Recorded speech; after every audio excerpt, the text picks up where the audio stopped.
So this piece is called Meow Culpa. It's about blind dating and guilt. And I moved up about 20 years in the chronology. I once had a blind date with a woman who wanted to donate her blood to cats. She was a psychotherapist. I met Jan outside her office in the basement of Old Cambridge Baptist Church. It was an aromatic evening in late spring, and the soft air felt inviting. "Come in for a moment so you can see photos of my cats," she said. I was amenable to the idea. In fact, a feeling of profound relief was surging through me right about then, because Jan was attractive. Cute even. It felt like a blind date miracle. I huddled in her cramped office, glanced at numerous cat photos tacked up on the wall above her desk, and tried to look interested. They appeared to be normal, everyday cats.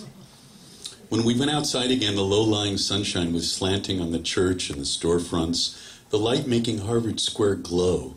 Mass Ave briefly looked as precious as a flashback scene in a sentimental movie.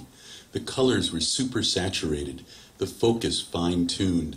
The light seemed to possess a sense of promise. I noticed Jan's brown eyes. They looked kind. As Jan and I walked over to Grendel's Den for a drink, our conversation went smoothly. Jan asked if I knew anything about Cajun and Zydeco music. Luckily, I happened to know a lot about them. I eagerly offered to make Jan a Cajun Zydeco mixtape.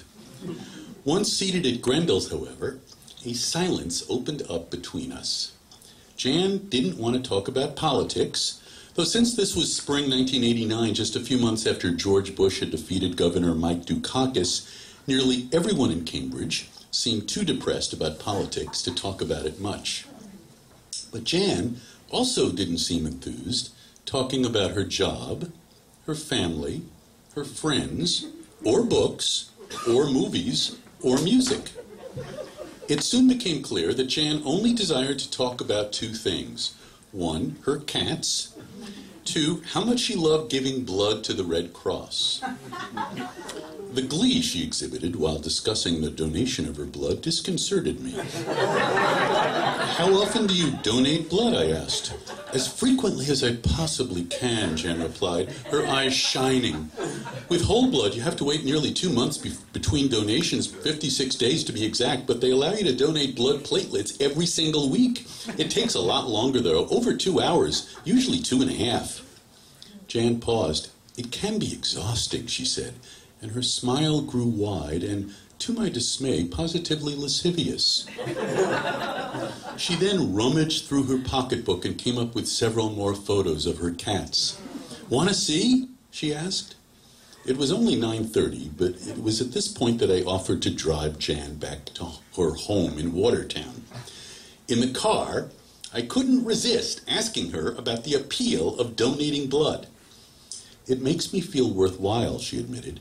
"Blood is really needed, especially platelets. I like the way it feels when the blood leaves my body.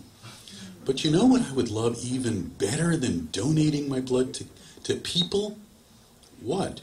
If I could donate my blood to cats." She paused. "And I guess to dogs, too." "Are you being a bit fanciful?" "Not at all," she said. "I like cats a lot more than people. Cats never started a war or hurt my feelings." "But still," I said, "if it were medically feasible, you would go every single week to the Red Cross and donate your platelets to kitty cats." "I would love to," she said. And with such satisfaction, I did not doubt her. I had never thought of myself as much of a fan of my particular species, humankind, but nevertheless, I suddenly felt it needed defending. Nothing all that persuasive came to me, however. Several moments of silence ensued. Jan finally piped up. "My street is the next right." I slowly turned the car over to the curb and then turned the corner. "I'd really like you to come in for a few minutes and meet my pussycats." I said. "Oh, come on," Jan said with a flirtatious giggle. "Okay, sure," I said, surprising myself. Why did I assent to this preposterous idea? It seemed the last thing I wanted to do. Maybe this unexpected acquiescence was due to my history. When I was in my 20s, socially graceful yet sexually unsure, I often ran from the advances of attractive women. A moment of inopportune fear might cause me months of future regret. So now, in my late 30s, I guessed I had programmed myself to just say yes. Jan's living room was gloomy and filled with heavy upholstered furniture. Maroon was the predominant color. It seemed a grandmother's parlor. I was introduced to two of Jan's cats. A third, Sadie, hid beneath the overstuffed sofa. Within minutes, it became clear that to Jan, the phrase, "Come meet my pussycats," was not code for, "Do you want to have sex?" In fact, after a brief introduction with minimal petting, even the cats paid no attention to me. I sat stiffly on a high-backed upholstered chair that seemed to date from the Calvin Coolidge administration, while Jan sat on the sofa and played with Seymour and Silky. She cooed, she nestled, she hugged and petted and stroked. And she ignored me. Time moved in a sluggish manner. I don't know how long I sat there feeling forlorn and neglected, but underneath my polite pose, I was, to borrow an image from my new feline competitors, getting my dander up. I began to feel humiliated, like an interloper, or even worse, a man who had been cuckolded by kitties.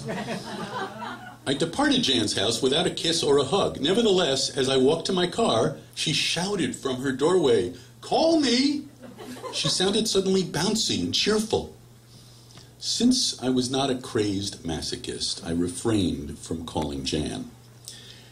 And that should have been the end of the story. A tale of a nutty bad date, a classic of its kind. Yet sadly, that was not the end.